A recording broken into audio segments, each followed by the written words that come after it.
नमस्कार, मी गौतम कांबळे. जी के न्यूज मराठीमध्ये आपलं सर्वांचं स्वागत. तुम्ही पाहत आहात जी के न्यूज मराठी. आता बातमी आहे, बिबट्यांनी गाववस्तीकडे शिरकाव करून वासरावर हल्ला करून वासराला ठार मारल्याची. पाहूया सविस्तर.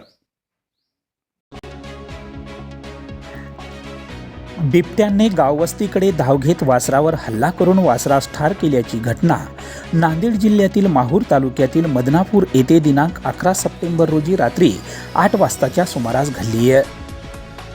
माहूर तालुक्यातील डोंगरा शेजारी असलेल्या मदनापूर शिवारात बिबट्याचा संचार वाढल्याने मदनापूर येथील दत्ता गाडे यांच्या घरी बांधून असलेल्या वासरावर बिबट्याने हल्ला करून वासरास ठार केले व वासराचा काही मागील भाग फस्त केल्याने मदनापूर भागात भीतीचे वातावरण पसरले आहे.